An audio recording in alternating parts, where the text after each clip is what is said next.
Welcome, everyone. Thank you for joining us to share in this historic IPA round of negotiations and the tentative agreement we've reached. We are so looking forward to sharing with you the gains we achieved through the incredibly hard work of your negotiating team, the staff at National and across the country, and led by your chief negotiator and our National Executive Director, Marie Kelly. ACTRA is appreciative of the long-running partnership we have with the CMPA and the AQPM and with the AMPTP. Regardless, negotiations are never easy, and we knew we were in for a fight, and mark my words, a fight it was. We watched our sibling unions like SAG-AFTRA and the Writers Guild of America hit the pavement, and the Writers Guild of Canada call for a strike mandate from their members before finally reaching an agreement. After 3 weeks of bargaining in person, we were unable to reach a deal. We were sure we were going to have to come to the membership for a strike mandate. And I want to thank all of you who were standing by to support your bargaining team. We felt it, and as a result, the team didn't back down. We continued to push until we achieved important gains this round. I am so very proud to say we did, in fact, manage to reach a tentative deal. And again, it was your support that gave your bargaining team the strength and power to bring it home. It's also important to note, standing with us were our sibling unions from around the world. This was really something. Present with us in person was SAG-AFTRA, Union des Artistes, Equity UK, the Directors Guild of Canada, the Writers Guild of Canada, IATSE, that's the crews, TAMAC, that's the agents, the Canadian Labour Congress, and FIA, the Federation of International Actors that represents over 80 actors' unions from around the world. They sat in our negotiations with us, letting the other side know that they were watching. On behalf of ACTRA, I'd like to extend my sincere gratitude for their presence, support, and solidarity. This was the largest negotiating ACTRA team we have ever put together. We had broad representation from each branch in both staff and members. ACTRA staff across this country are exceptional and work continuously, long hours late into the night, fine-tuning each aspect of the process. And then your bargaining team. There are no words really to describe their commitment and persistence in the interests of the membership at large. It was a true honor standing shoulder to shoulder alongside them in this fight. The team is made up of members from each branch that represented a wide range of categories under the IPA. Here is your esteemed bargaining team. Chris Cuthbertson from the Maritimes, Paul Essiam, Manitoba, Tristan Dilala, Montreal, Lily, Montreal, Tanja Richardson, Toronto, Anna Sani, Toronto, Steve Shackleton, Toronto, Jennifer Wigmore, Toronto, Nova Zatzman, Toronto, Blair Young, Alberta, Angel Wong, Toronto. UBCP ACTRA member, Voice No Vote, Lexa Doig. We wish to extend our thanks and our appreciation for UBCP ACTRA being a more prominent part of our team. In BC, the fight will continue with negotiations for the BCMPA in February.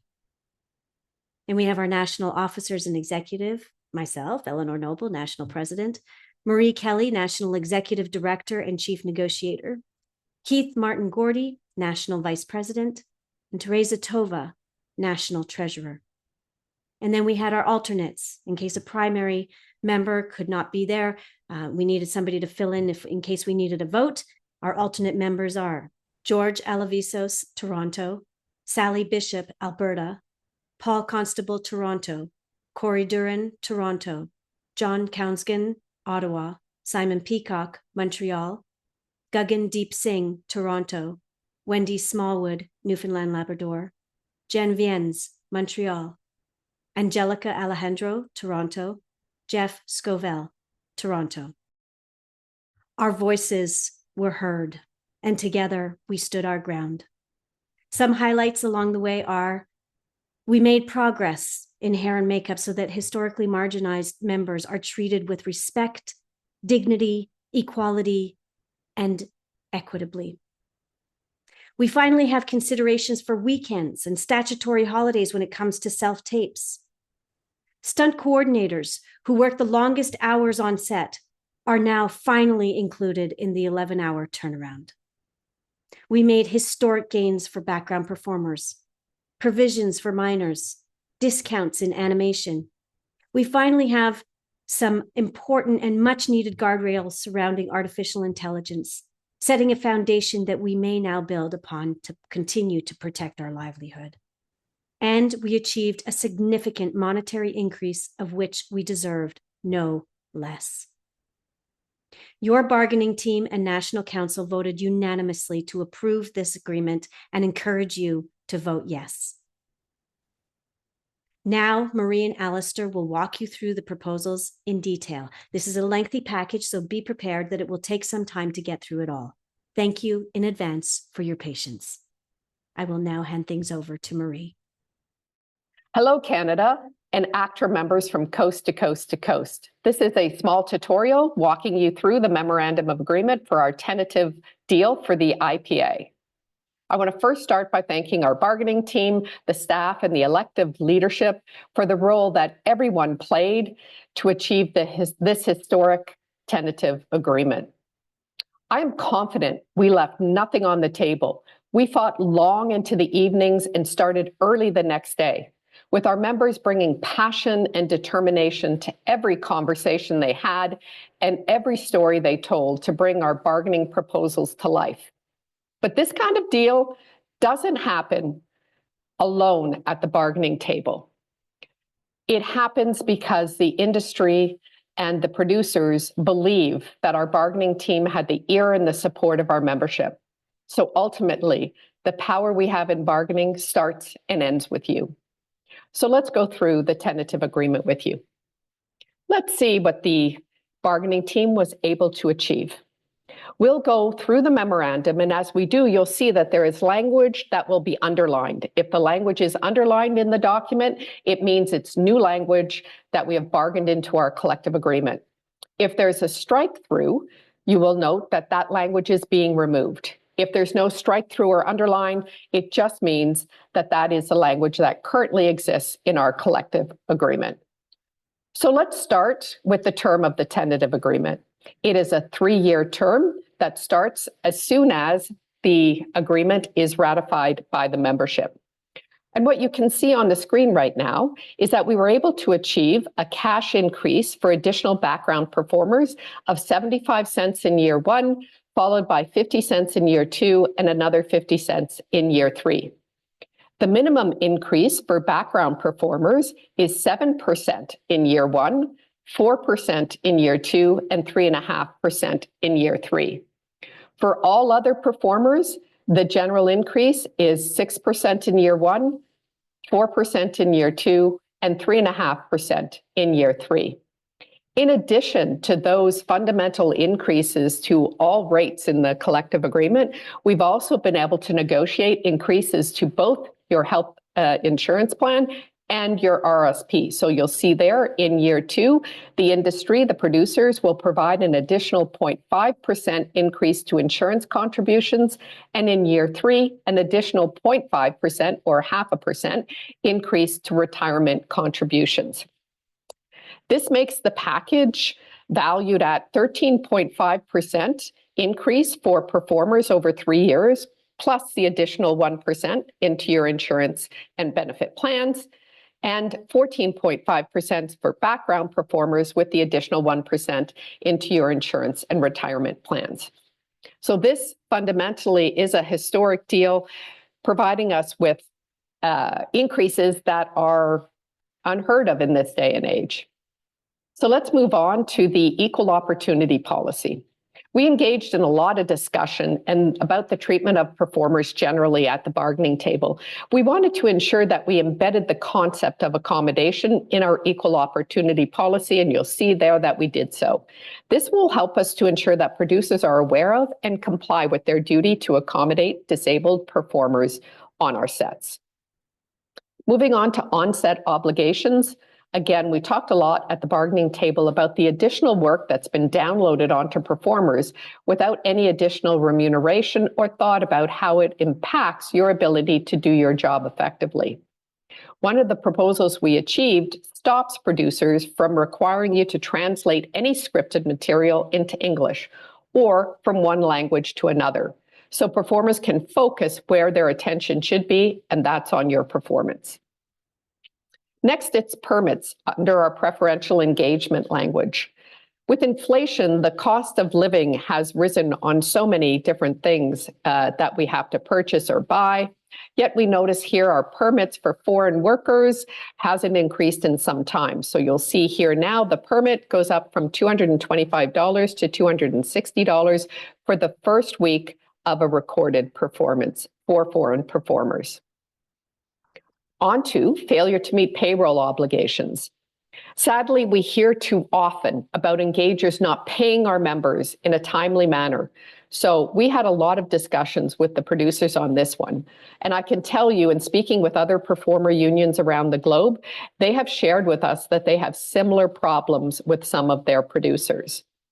So we have new language in our agreement. It's not perfect, but it strengthens the unfair producer provisions to push more timely resolutions when a producer fails on payments owing to performers.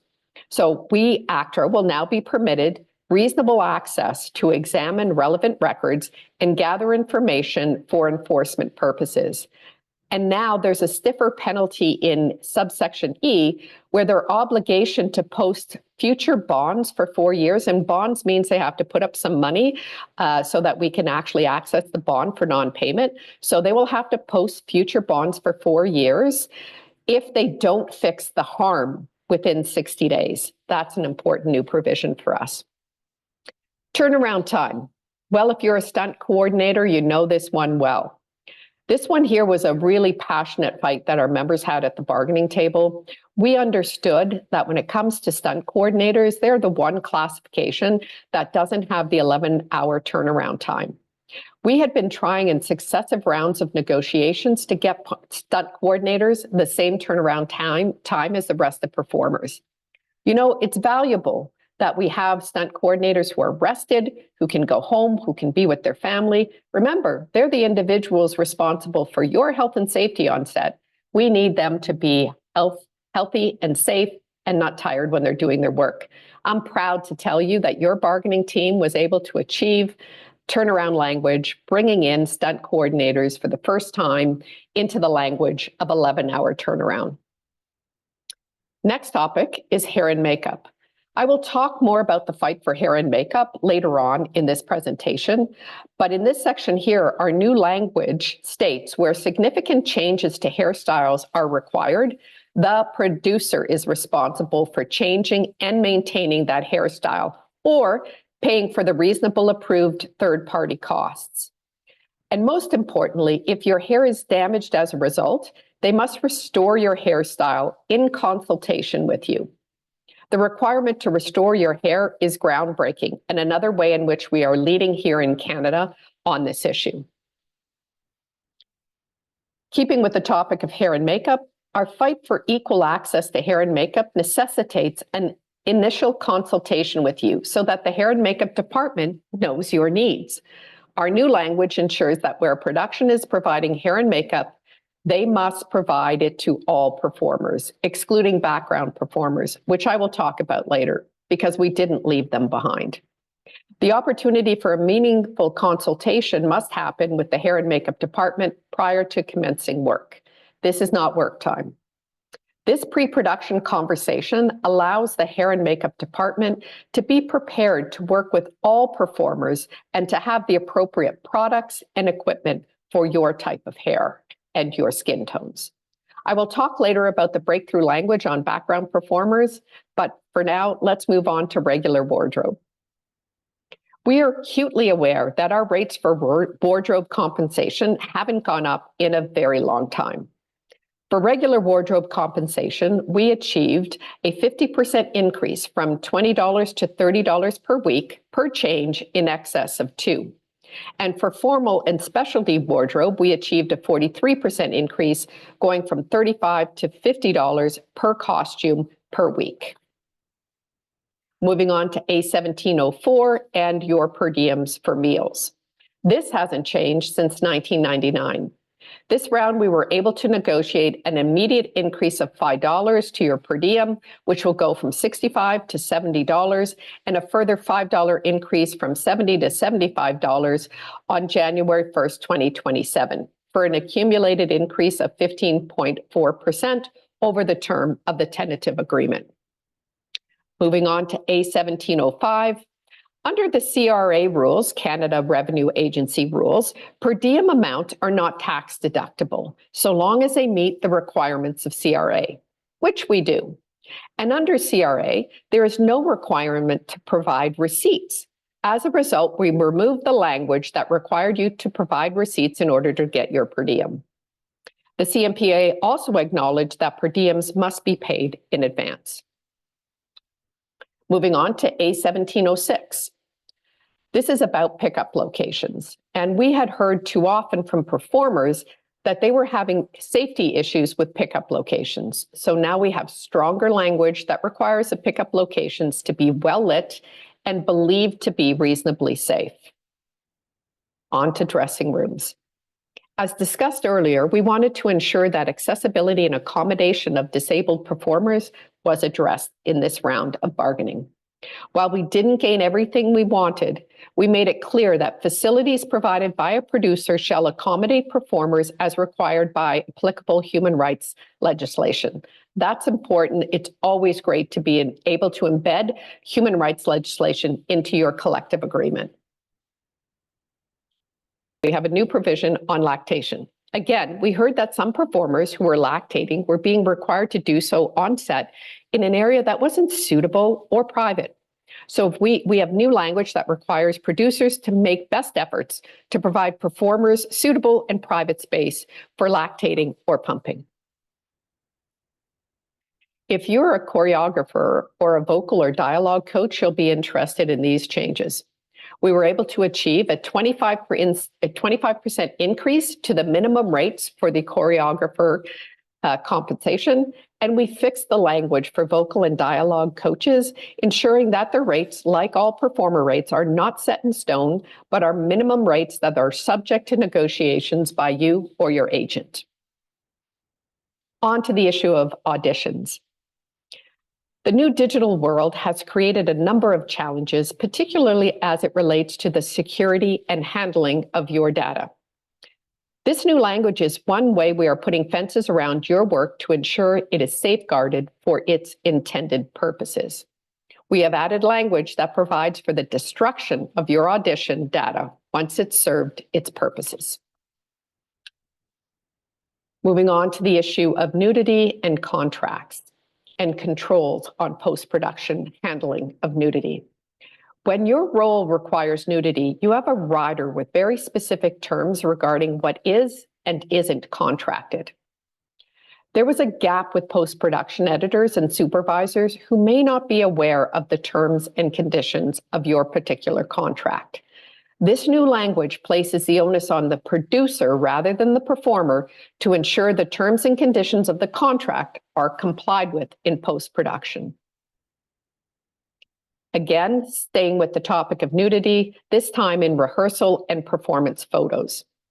We achieve stronger protections regarding nude or semi-nude photos being taken, ensuring such photos are captured by the language and stipulating that only those individuals with a legitimate business purpose may be granted access to such materials.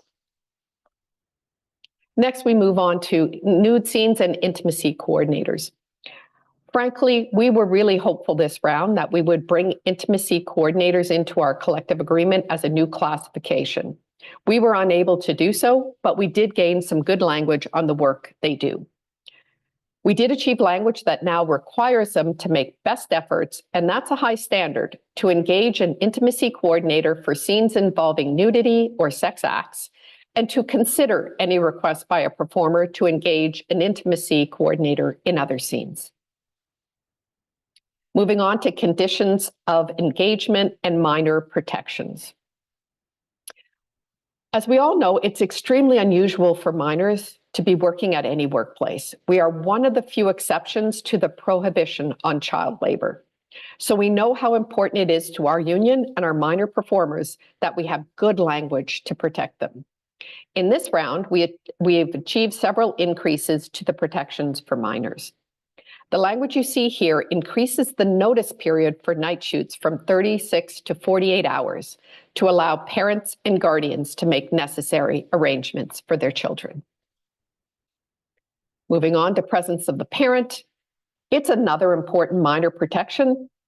We also improved the language, ensuring parents and guardians have access to both audio and video feeds for them to be within sight and sound of their children. The only exception is when filming requirements do not allow for it. We have a new provision, and it's under the heading of dangerous work for minors. Our new language protects minor performers whose parent or guardian must now receive notice if a minor is to be engaged to perform in a scene that depicts child abuse, disturbing violence, or carnal acts. The parent or guardian must get at least 48 hours notice in advance of the scheduled scene, and where that isn't given, the minor is not required to perform the scene. In addition, the union is to receive notice so we can assist in applying this new language. We're going to go on to a rather large and lengthy section now dealing with auditions. So you won't be surprised to hear that like last round, this round auditions took up a lot of space in the conversation. We knew we had to fix some issues in the audition process, and we did so. So in subsection B, you'll see that if the script calls for a role to be performed with a specific accent or dialect, it must now appear on the casting notice, so you will know. In D, we removed the reference to 2 scenes, which could result in unlimited pages for you to prepare, and included a reference to industry standard pages in relation to the scripted materials a performer is required to prepare for a first audition that is a self-tape. In F, the producer must now clearly provide accommodations to disabled performers when required again by applicable human rights legislation. In G, we had a lot of discussion about the disrespect our performers feel when auditioning for a role that has already been cast. While we didn't achieve the language that we hoped to achieve, we have forced producers to endeavor to respond to any inquiries from a performer or other representative whom it has invited to submit a self-tape as to whether a role has already been cast. In H, again, we hear too often that we aren't receiving the same materials for audition purposes as SAG-AFTRA members are getting for the same roles. So our new language makes it clear that performers auditioning in Canada shall be provided with audition materials similar to those that are provided to performers being considered outside of Canada and auditioned for the same role. In I, we put limits on what a producer may request in a slate for a self-tape. So the performer's name, height when seated for performers using mobility devices, city and province of residence, citizenship, age and birthday of a minor, performer's special skills, head and shoulders shot and/or full body shot in portrait orientation, no panning or camera angles permitted. In J, we added language making it clear that for the purposes of auditions for dancers, the producer and not the dancer shall provide the music or sound and the choreography, and that dancers may not be asked to choreograph or improvise a dance. The choreography must be for a solo performance, may not exceed 4 8-beat counts, and must be capable of being performed in a space no larger than 8 by 8 by 8 feet. In K, we require self-tapes to be stored in a secure facility or on a secure system, which can only be accessed by individuals with a legitimate business purpose. In L, producers may not make an audition recording publicly available without prior written consent of a performer, which must be obtained at the time of use. In M, for virtual auditions, no performer shall be required to assume primary responsibility for recording, monitoring, or adjusting sound levels or editing the audition. There were so many changes that needed to be shared with producers and casting directors that the producers asked and were given a grace period to work through these changes. Following along the same path that SAG-AFTRA did in their negotiations, we also agreed that while these provisions take effect immediately upon ratification, we would not file grievances on the new language in Articles 2801B, G, K, and M above for a 6-month period. This is only a transition period, and ACTRA will follow up to fix instances of non-compliance during this period. When they come to our attention, we just can't grieve. Moving on to audition recalls. We also amended audition recalls, continuing to put fences around self-tapes. We were successful in putting a limit of 12 industry standard pages of scripted material for performers submitting a second or subsequent self-tape. We heard from performers that it's really the length of the scripts that we're required to use for self-tape that's problematic. If you get an in-person or a virtual audition, we heard many of our performers say they don't mind doing the additional pages of script, so we really focused on self-tapes. Like the other amendments to the audition section, we agreed to hold on filing grievances for 6 months. Continuing on again with auditions in A2808, since the onslaught of COVID, the industry has moved away from in-person auditions. We recognize we lack language in our agreement to acknowledge virtual auditions, so we've taken care of that omission in this round. But most importantly, you will see that we have also achieved breakthrough language that now excludes Saturdays, Sundays, and statutory holidays from being included in the 24-hour deadline for submission of a self-tape. Our president, Eleanor Noble, sits on all of our bargaining tables and is a champion of winning back the weekend on holidays for our members. And this is one way we are moving to do just that. Similarly, we have new language for self-tapes that stipulates the producer shall make character breakdown, sides, and/or scripts available to performers at least 48 hours prior to the deadline for submissions. Again, we agreed not to file grievances for the 6-month transition period.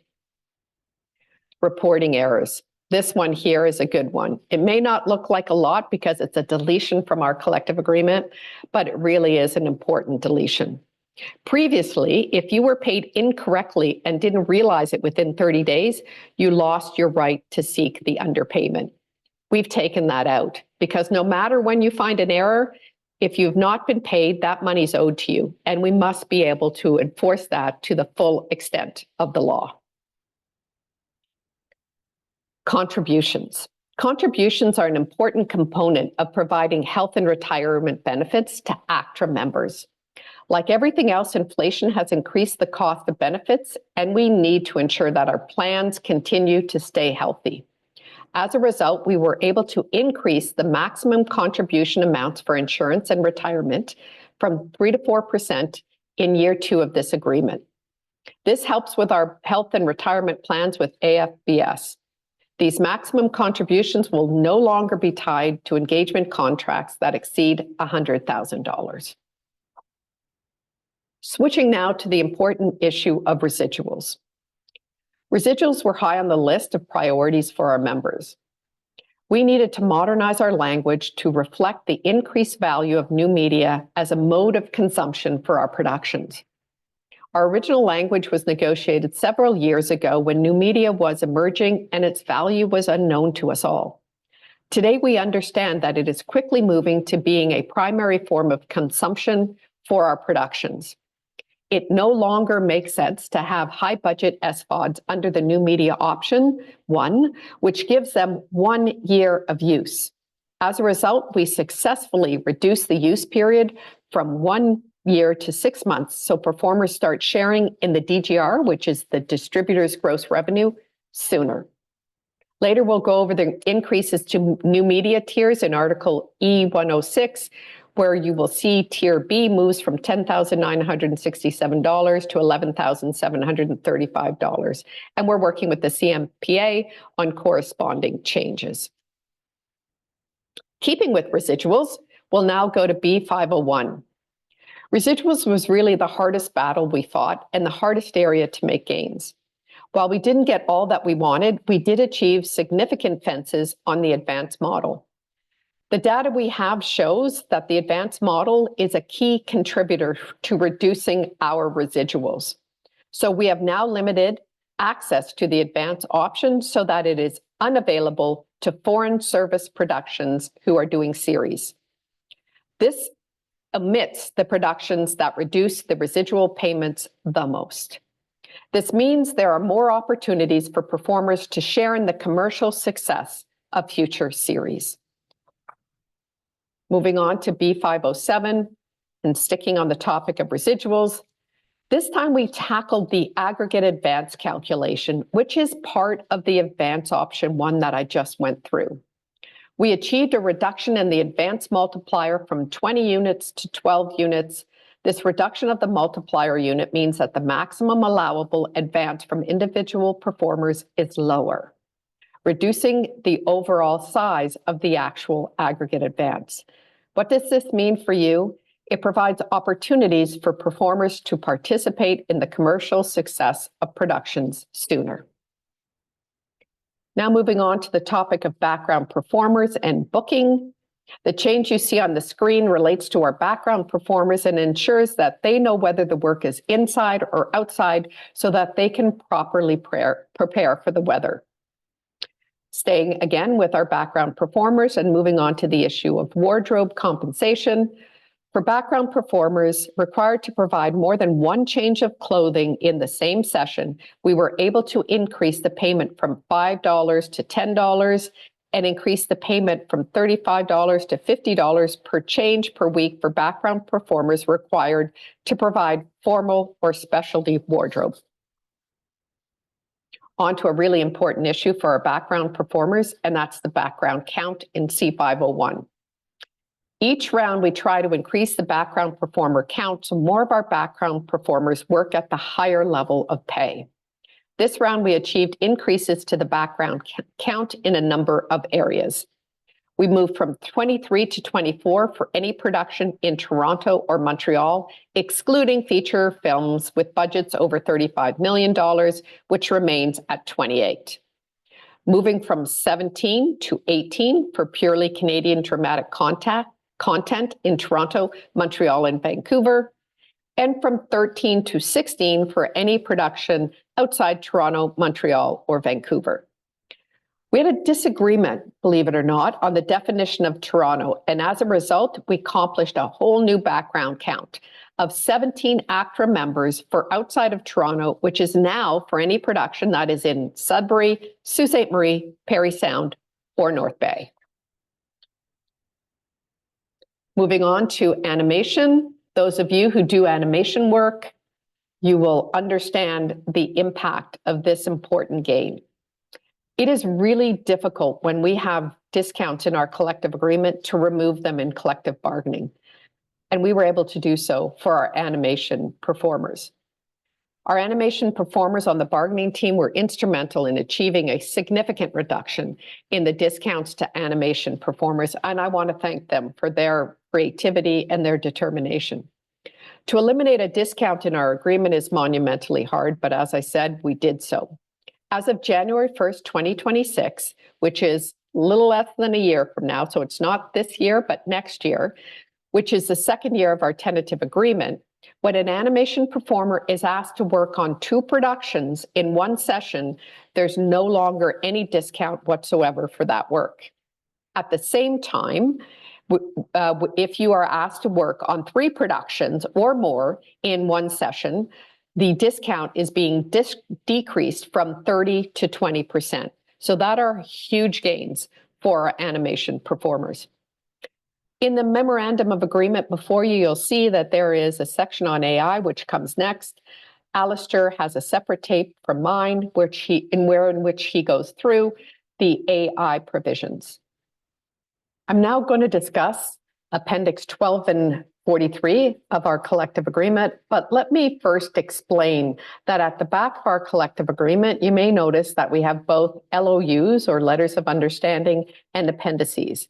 They address specific issues in a concise manner and are often issues that don't necessarily flow well or fit well into a section of our collective agreement, but they are equally enforceable. So on Appendix 12 and 43, we added a new field for pronouns. Just as society progresses in how we recognize and treat all people regardless of our differences, we needed to keep our collective agreement language relevant and responsive to the new realities. In the language you see on the screen, we've agreed to recognize the proper use of pronouns and amended the contract forms to have a field for that.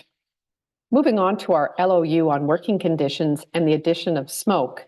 As we tape this segment, we're well aware that there are wildfires burning in California, but we also know that this is not an issue that is just dealt with in that state alone.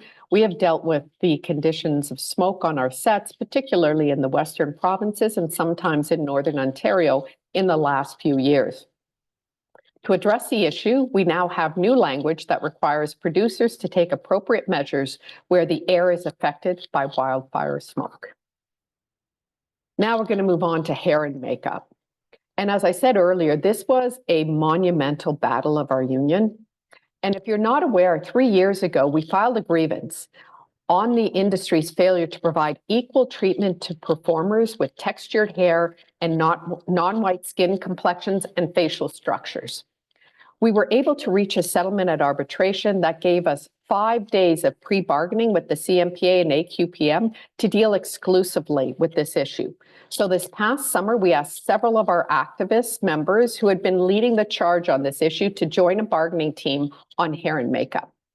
The bargaining was successful and resulted in comprehensive proposals that were agreed upon, forming part of this Memorandum of Agreement. But we weren't able to get agreement on everything, and in particular, we didn't get a resolution for our background performers. So that issue, along with a couple of others, went to our main table. I want to commend the many leaders of our union who participated in hair and makeup negotiations. It is because of them that we have a comprehensive proposal to review with you and to vote on. The new language provides protections for all performers and includes precedent-setting protections for background performers. This LOU addresses situations where hair and makeup services cannot yet be provided on set because the skill level is not there for the hair and makeup technicians, and it requires the producers to reimburse performers for their time and expenses. We hope that this additional cost will motivate producers to expedite the process of achieving hair and makeup equity. How does it work? First, the production must be providing hair and makeup services. And if it does, it cannot provide appropriate services to all performers. There is to be a discussion, and prior approval is to be given to either self-style or obtain third-party services to do so. If you need to go to a salon, you need to get pre-approval by the producer, but if that is necessary, you will be reimbursed for the services, plus you'll be paid 2 hours at your contracted hourly rate or the pre-approved time agreed to for the work, whichever is greater. If you're self-styling or self-applying makeup on a day that's not a work day, you will again be paid 2 hours for the pre-approved time agreed to for you to do that work, whichever is greater. On the day that is a work day, you get paid for the approved time spent self-styling or self-applying makeup. On a work day, the first 18 minutes shall not apply to put anyone into an overtime situation. And yes, on the screen, I recognize the language says 15 minutes, but later on, you're going to see that we have agreed to move that to 18 minutes in this tentative agreement.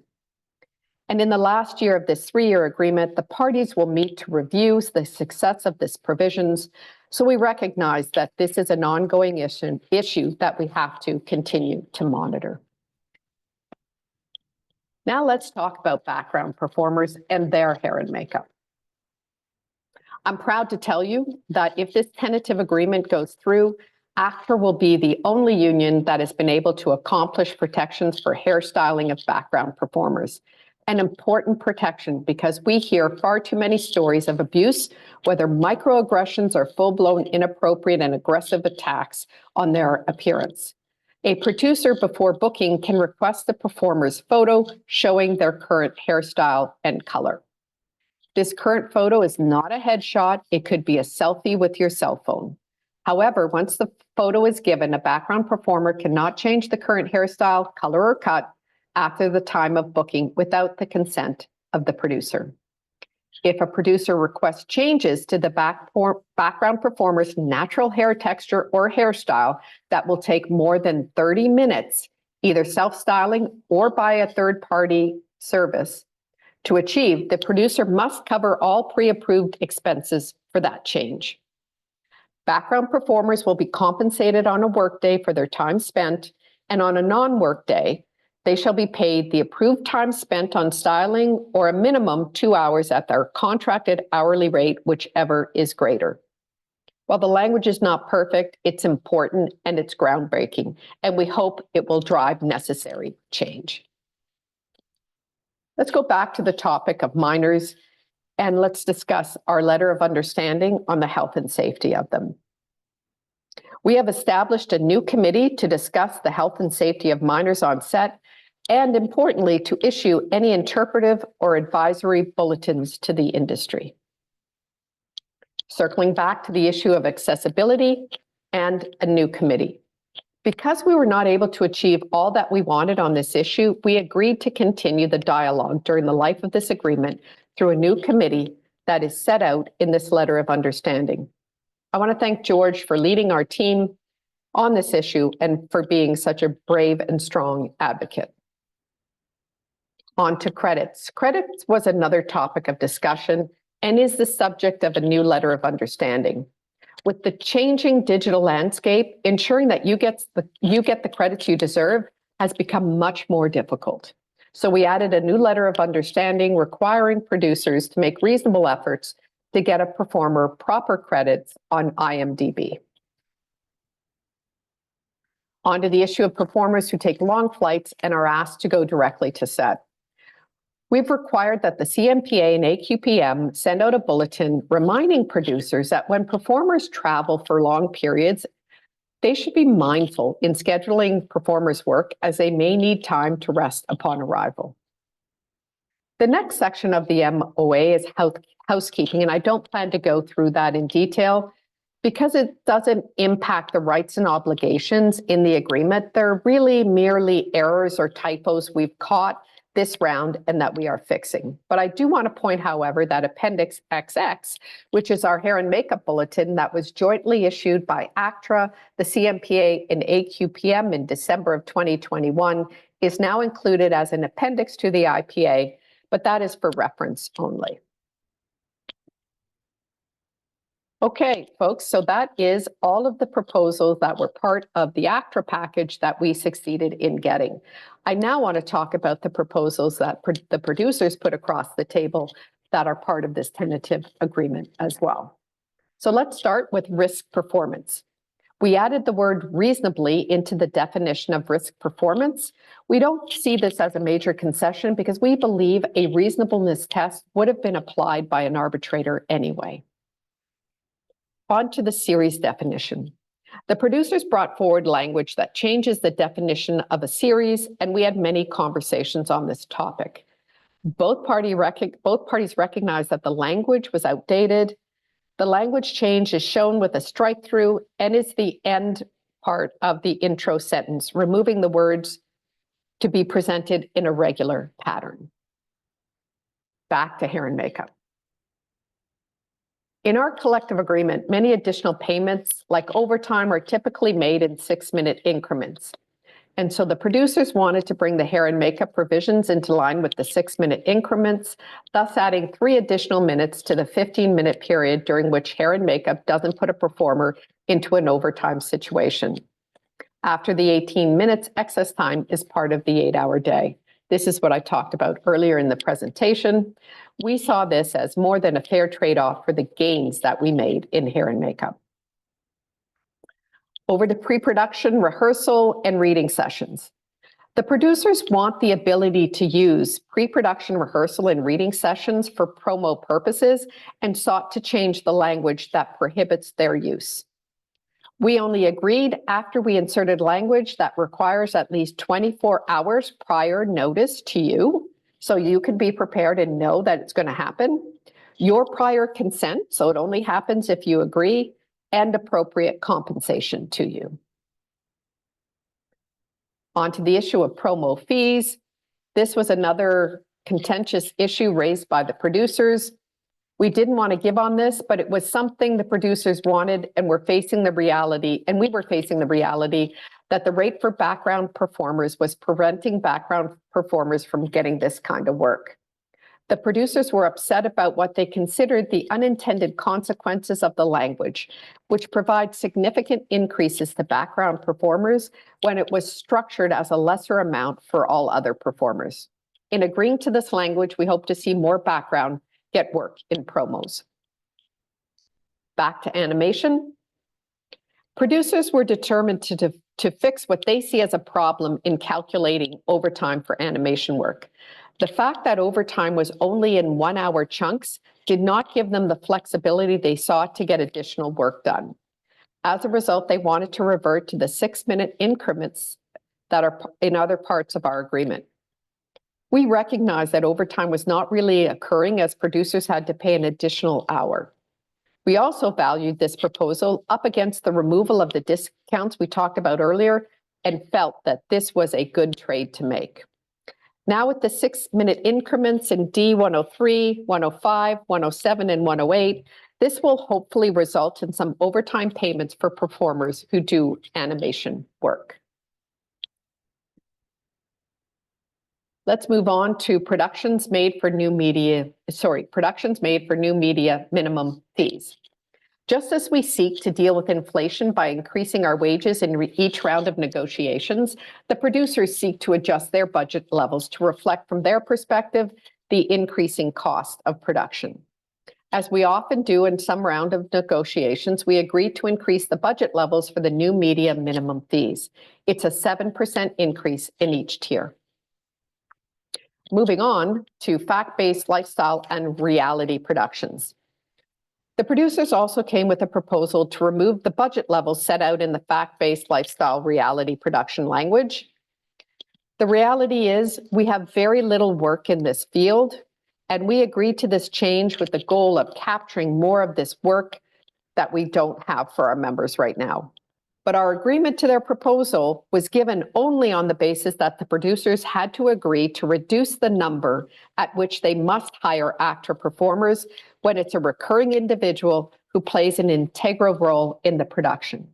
So the trigger now goes from 6 to 5 episodes, and our hope is that we gain more work in this field and that we have more ACTRA performers doing the work. Moving on to Appendix 3 and voluntary recognition agreements. This one here was an easy give on our part. We simply agreed to incorporate the existing A707 from the IPA, which was language we already had there, into the voluntary recognition agreement that we have at the back of the book in the appendices, and we didn't change any language.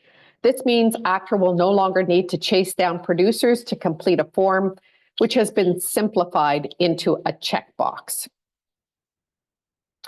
On to Appendix 18 and CIPIP. CIPIP is the Canadian Independent Production Incentive Program. Like our Made for New Media provision, the producers often look for budget level increases to CIPIP.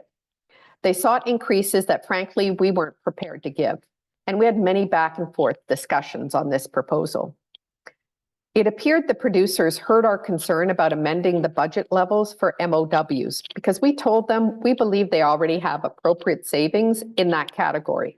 So the producers reduced their ask by separating features and MOWs and asked to deal with features only. We agreed to creating a new independent tier and after much negotiation, agreed to add a slightly higher budget level and give them a lower tier with a 5% and 15% discount. Moving on to Appendix 21 and the Occupational Health and Safety Committee in Quebec. This was an AQPM proposal that applies in Quebec only. We agreed that the language change is necessary to bring our agreement in line with the requirements of the health and safety body in Quebec.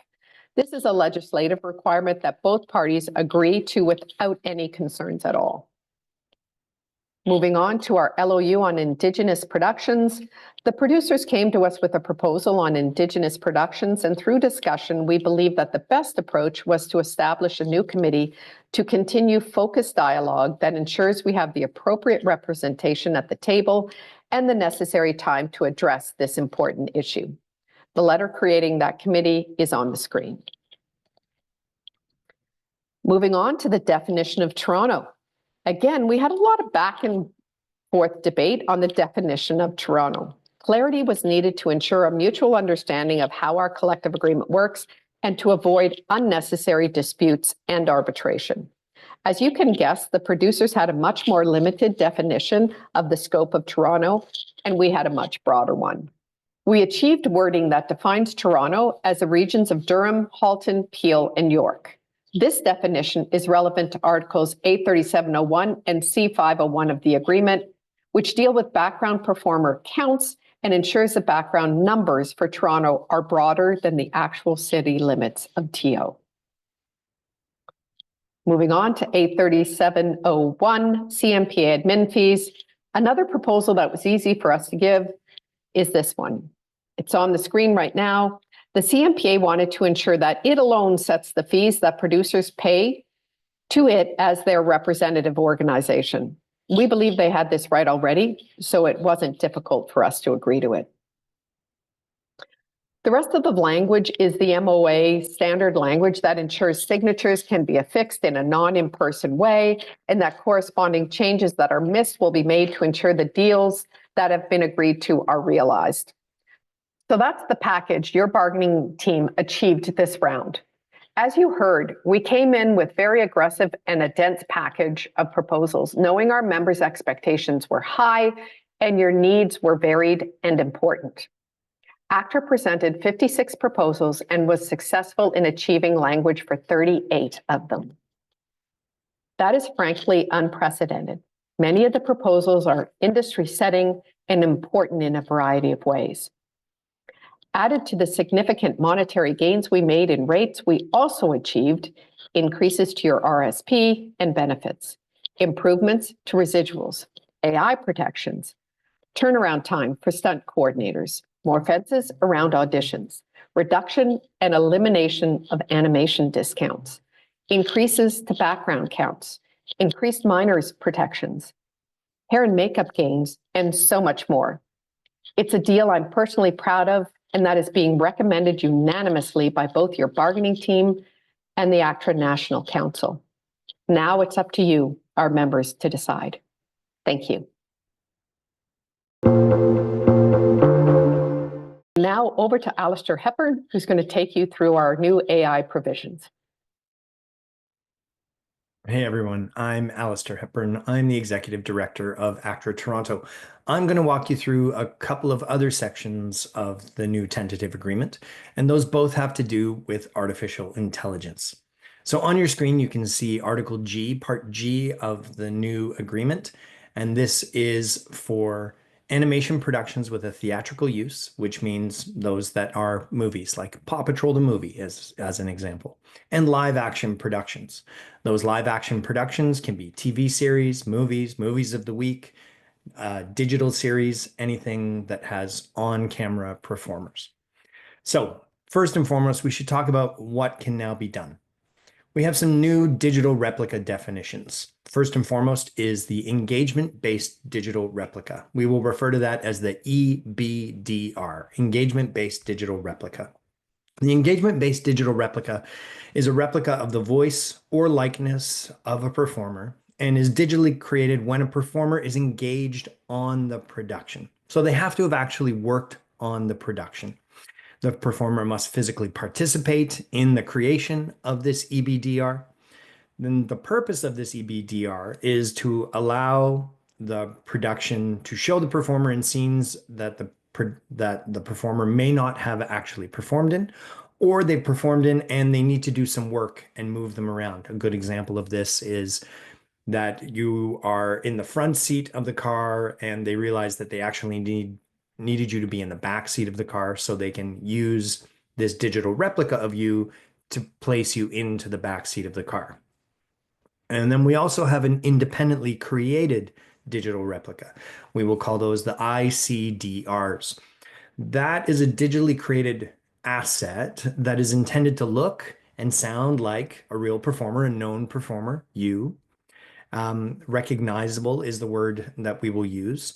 But the performer has not been engaged to work on the production. So they want to put you in their production without actually bringing you in to do this work. So they're going to scan you to create a digital replica of you. Now, both of these require a couple of things. Let's start with consent. Informed consent is an absolute requirement in order for you to appear in any production, whether it's you as the human or you as a digital replica. Without that informed consent, the conversation ends. There is no use of your replica at all. And then there must also be compensation. And that compensation is negotiated between you, your agent, and the employer. Again, based on starting with the minimums in the collective agreement. And then based on what they intend to use it for, you'll be able to then negotiate rates as you see fit.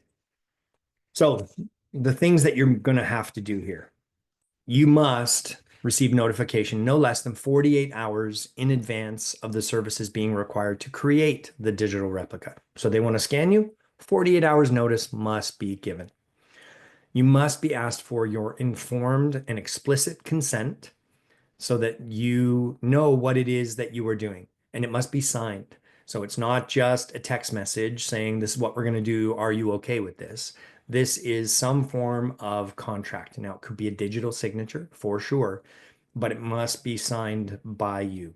You must be provided with a reasonably specific description of the intended use of the digital replica. You have to know what they're going to use it for, where they're going to use it, what scenes they're going to use it in, how they're going to use it.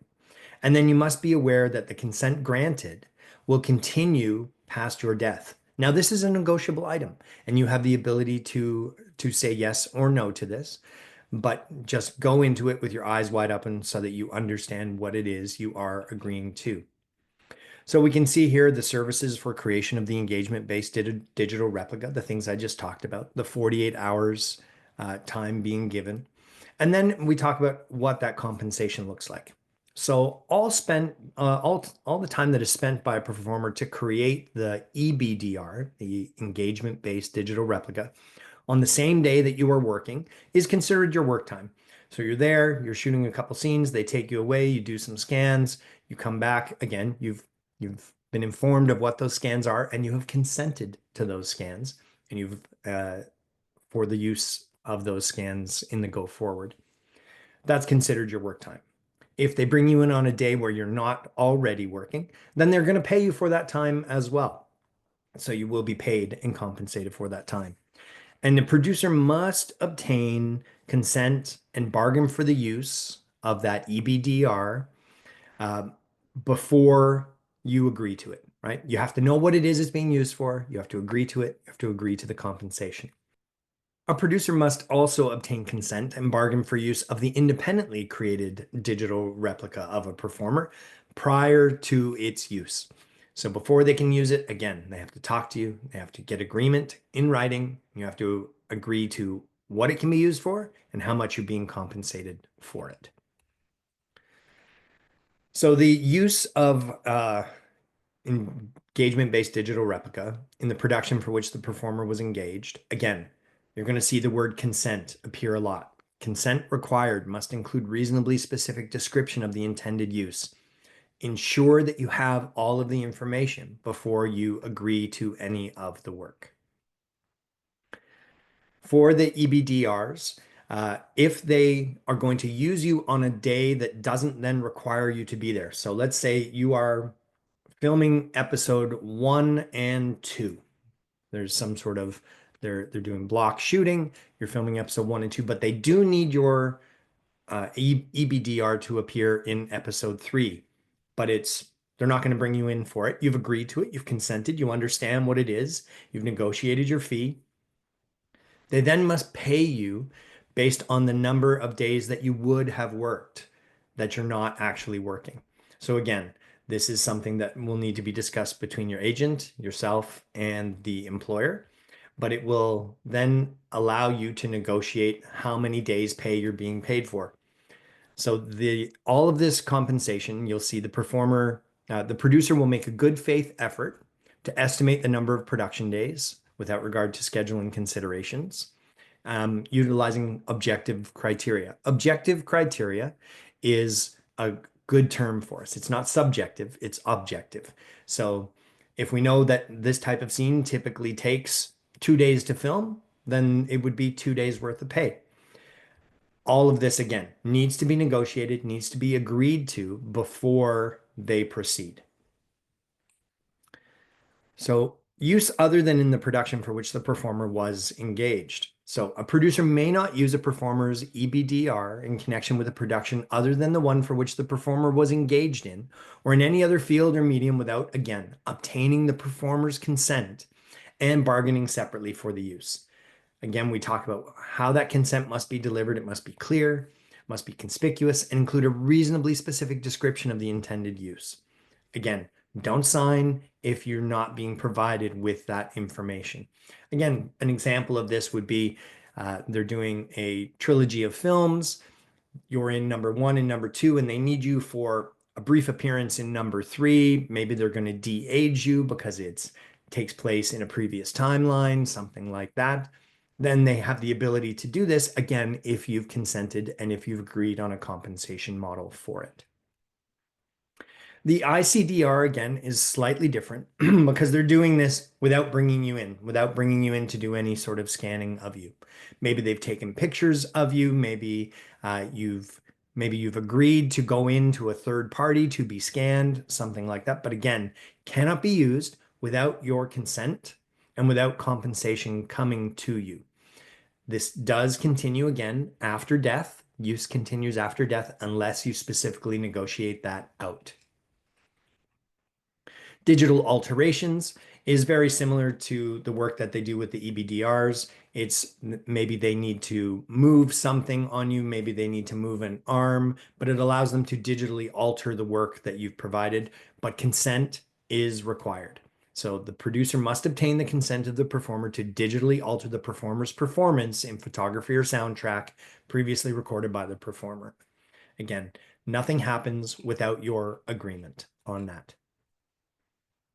And then we get into generative artificial intelligence. Generative artificial intelligence is the thing that we see like Sora. Sora is a good example of it.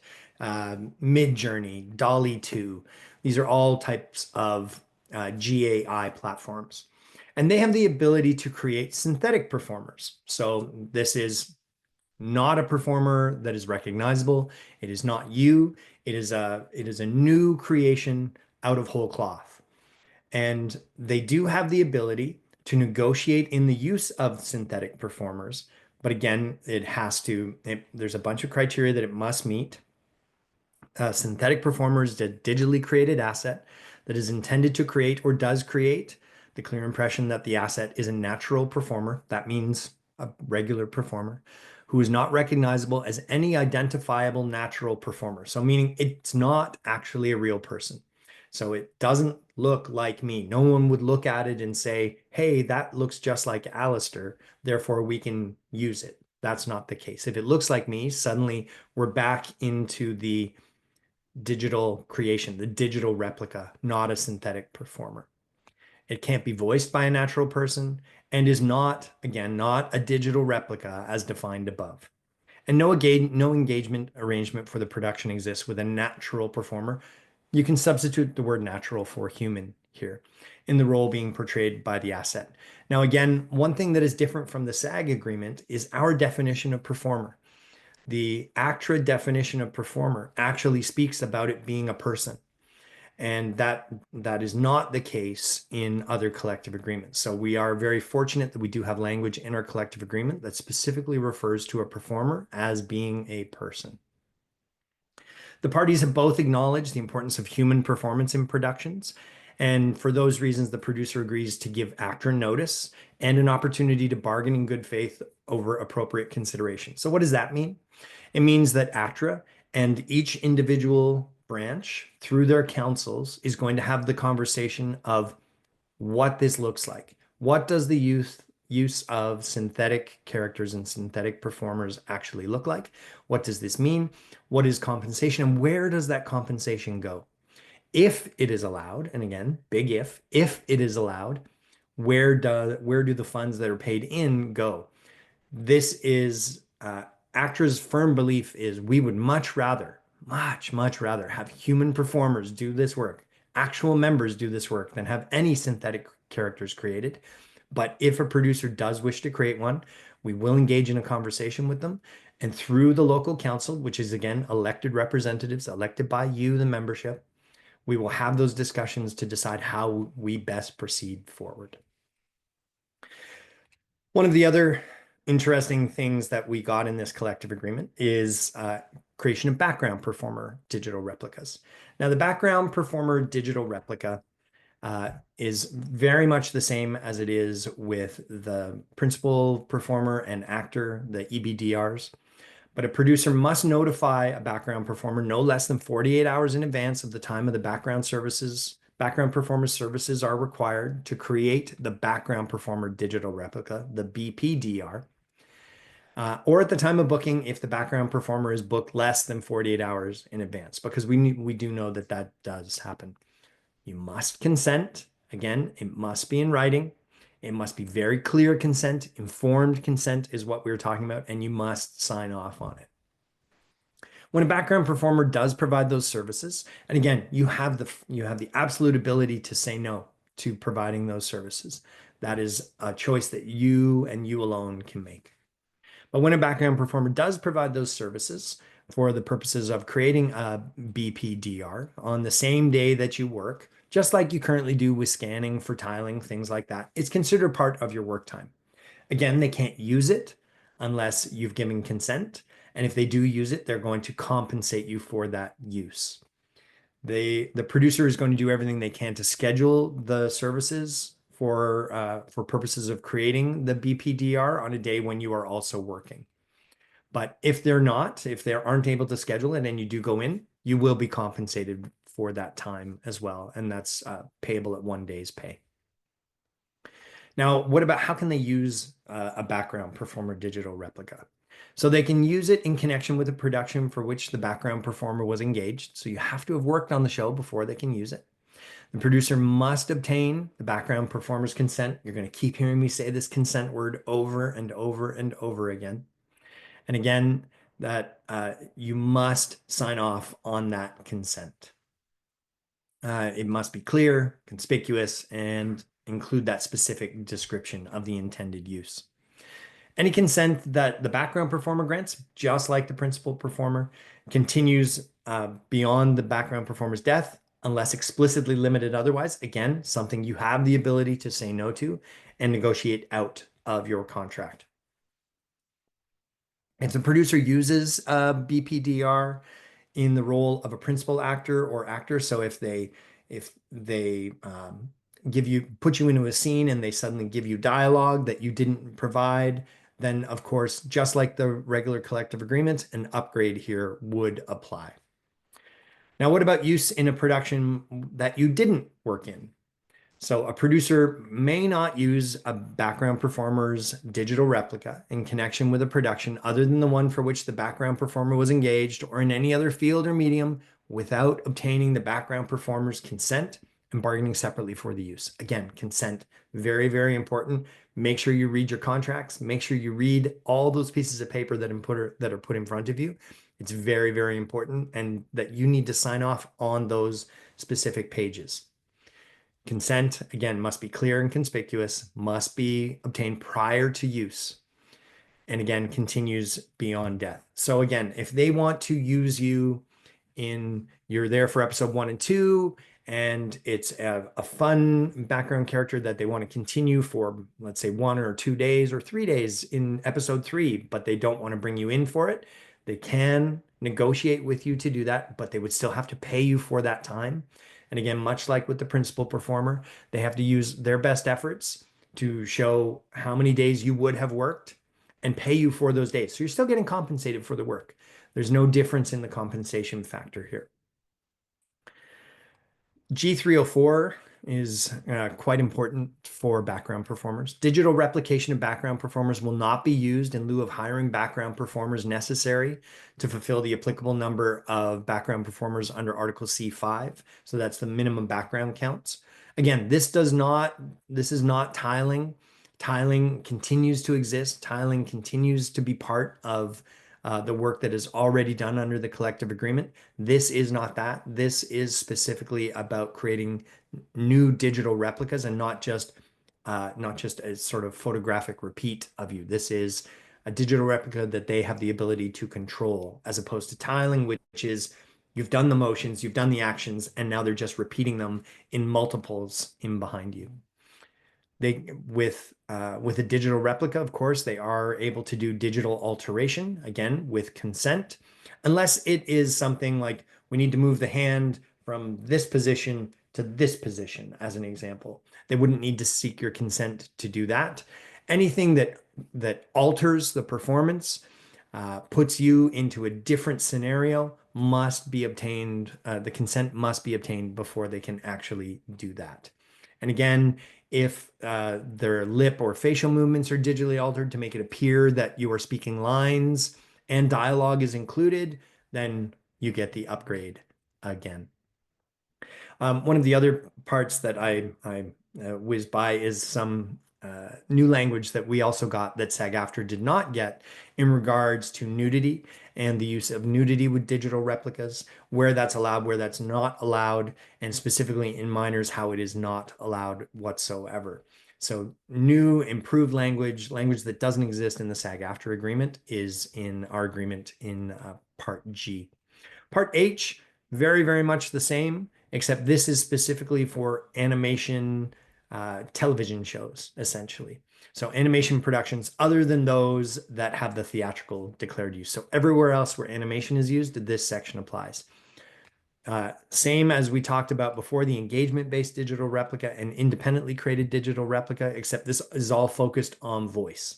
We're not talking about physical features here. We're specifically speaking about recreation of voice in this section of the agreement.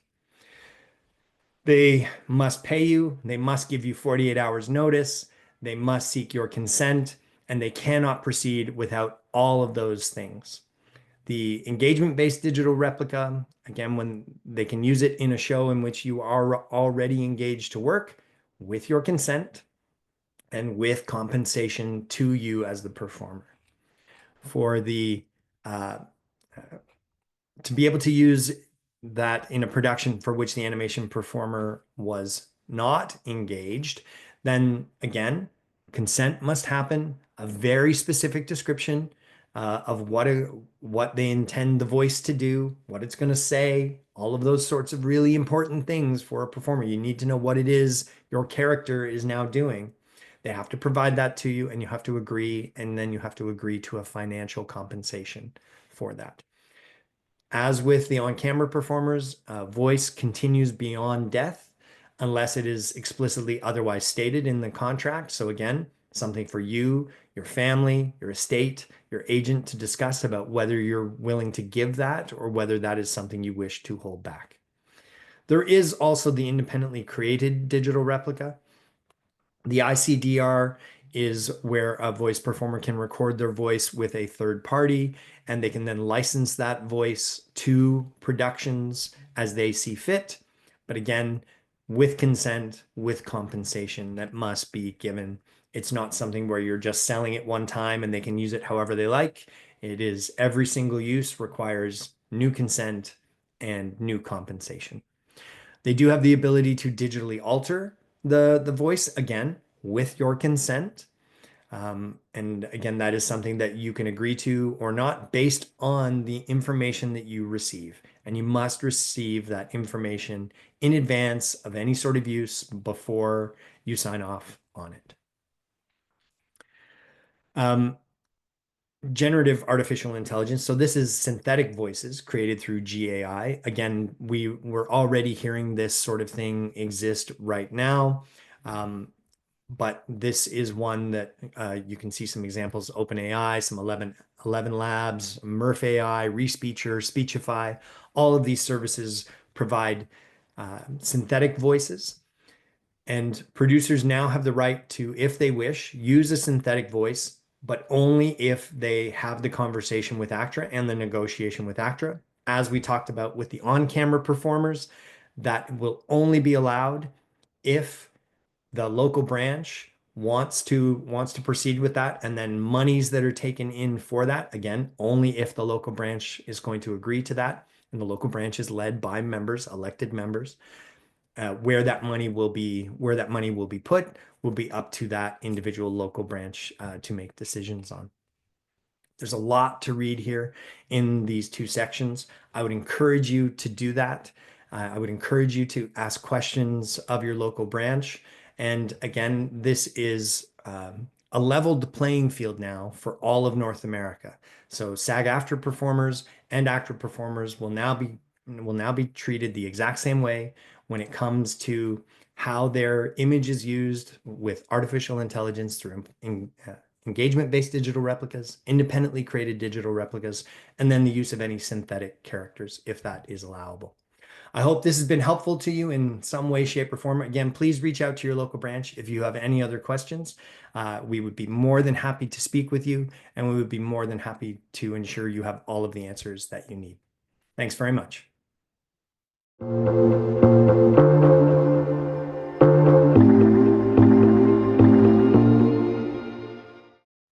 Next steps. Voting opens on Tuesday, January 14th, 2025 at 12 p.m. Eastern Standard Time. Voting closes on Tuesday, January 21st, 2025 at 12 p.m. Eastern Standard. Once again, if you are eligible to vote, we encourage you to vote yes based on everything you have heard and with the unanimous recommendation from your IPA Bargaining Committee and your National Council. That's the end of our presentation. Thank you for participating. We'll see you soon. Take care.